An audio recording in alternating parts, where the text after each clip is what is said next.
There are times in life when anxiety doesn't arrive loudly. It doesn't come as panic or fear or even crisis. It comes quietly.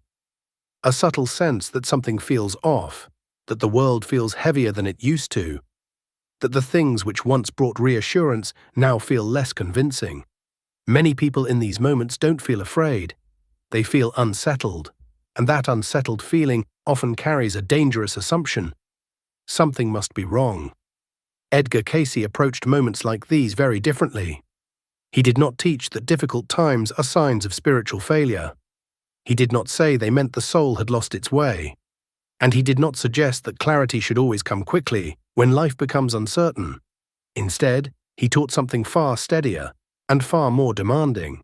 He taught that difficult times are activation periods, not interruptions, not punishments, not mistakes, but moments when the soul's deeper work quietly begins. This distinction matters because when we misinterpret difficulty, we add unnecessary fear to something that already requires courage. And tonight, we're going to slow this down and look carefully at how Cayce explained the soul's purpose specifically during difficult times, without urgency, without fear, and without sensationalism. Before we continue, if this kind of grounded exploration helps you feel steadier, I invite you to subscribe. This channel exists to bring Cayce's teachings back to their original tone: calm, practical, and deeply human. Now let's begin. One reason difficult times create so much anxiety today is that we've been conditioned to expect spiritual growth to feel reassuring. We're often taught, subtly or directly, that if we're aligned, life should feel smoother. That faith should quiet uncertainty. That spiritual understanding should reduce discomfort. Edgar Cayce quietly dismantled that assumption. He taught that the soul does not incarnate into material life to observe truth from a safe distance. It incarnates to apply truth under pressure. That means difficulty is not evidence that alignment is missing. Often it is evidence that alignment is being tested. This is uncomfortable for the personality because the personality prefers feedback. It prefers reassurance. It prefers to know that its efforts are working. But the soul matures in a different way. The soul matures when it must continue choosing integrity without applause, faith without confirmation, and steadiness without guarantees. When we expect difficulty to disappear as soon as we do the right things, we set ourselves up to interpret necessary growth as personal failure. Cayce's correction was gentle but firm. Hard times are not proof that something has gone wrong. They are often proof that something important is underway. One of the most important clarifications Cayce offered was this: the soul's purpose is not a role waiting to be discovered. It is a relationship to life that must be lived. Purpose, in his framework, was not about titles, missions, or destinies. It was about alignment, especially alignment maintained under strain. This is where many people become confused. They look for purpose as something external, a calling, a task, a dramatic turning point. Cayce pointed inward instead. Purpose shows itself in how a person responds when circumstances tighten, in how they treat others when patience is thin, in how they govern their inner life when clarity fades. Purpose is not announced. It is revealed through consistent response. That is why difficult times are so formative. They strip away performance and expose character. They remove comfort and reveal alignment. And alignment, not achievement, is what the soul is here to refine. One of the most unsettling experiences during difficult periods is the absence of clear guidance. People pray, reflect, seek insight, and often feel met with silence. Cayce addressed this directly. He explained that clarity is sometimes withheld by design, not by neglect. If every choice came with certainty, faith would never mature. If every path were clearly marked, discernment would not develop. The soul grows when it must choose who it will be, not simply what outcome it prefers. Confusion, in this sense, is not a punishment. It is a training environment. It forces the individual to rely less on prediction and more on principle, to act from values rather than guarantees. This is why difficult times often feel disorienting.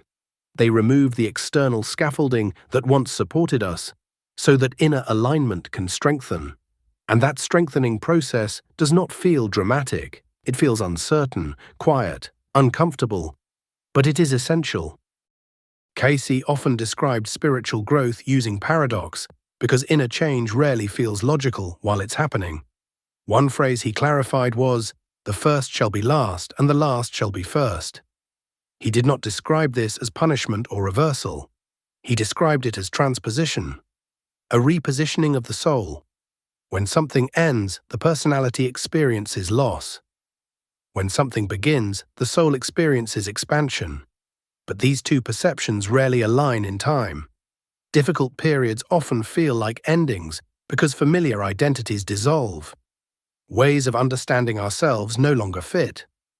Old motivations lose their power, certainties quietly fade. This feels like failure to the personality, but to the soul it is reorientation.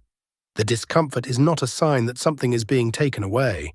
It is a sign that something no longer serves the next phase. During unstable times, many people report a subtle inner stirring, not a command, not a dramatic calling, but a sense of responsibility without clear instruction. A feeling that how they live matters more now, that their steadiness affects others, that withdrawing completely is no longer an option. Cayce did not describe this as ego or destiny. He described it as soul awareness, awakening under pressure. When external systems weaken, inner authority is invited to step forward. Purpose, in this sense, does not arrive as an assignment. It arrives as attentiveness, in listening more carefully, in choosing restraint over reaction, in becoming a stabilizing presence without recognition. This is quiet work, and because it is quiet, many people overlook it. But Cayce emphasized that some of the most important soul work happens precisely here. Cayce placed enormous emphasis on preparation. Not preparation for events, but preparation of the self. He taught that before the soul can act effectively, the instrument must be ready. That instrument is the inner life. Preparation involves cleansing, not in a moral sense, but in a practical one. Cleansing thought patterns that default to fear, cleansing motives that seek control rather than service, cleansing emotional reactions that overwhelm discernment. Why? Because pressure does not create our inner state. It reveals it. Difficult times function like a mirror. They show us what has already taken root within. Preparation allows the soul to remain usable rather than reactive. And this kind of preparation rarely feels heroic. It feels repetitive, quiet, unnoticed. But it is essential. Cayce never separated spiritual purpose from physical stewardship. He treated the body as an instrument, not an obstacle. Thought moves through the nervous system. Emotion lives in the body. Service requires energy.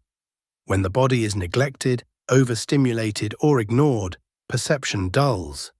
Not because spirituality is physical, but because expression is.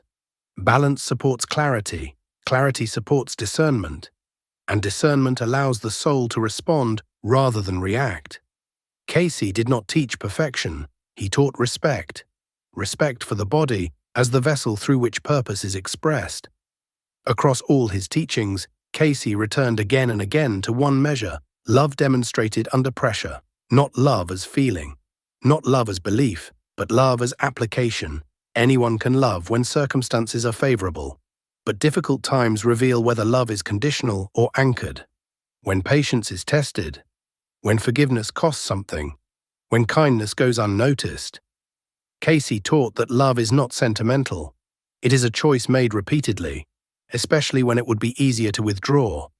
This is why difficult times are so revealing. They expose whether love lives at the surface or at the core. And this, more than knowledge or experience, is what shapes the soul. Cayce warned that during unstable eras, many people become drawn to sensation, predictions, speculation, urgency.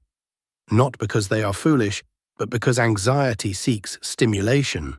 But stimulation does not steady the soul. Meaning does. Cayce consistently redirected seekers away from decoding events and back toward character. Purpose is not found in knowing what will happen. It is found in choosing how to respond. One instruction appears repeatedly in Cayce's guidance. Do not faint.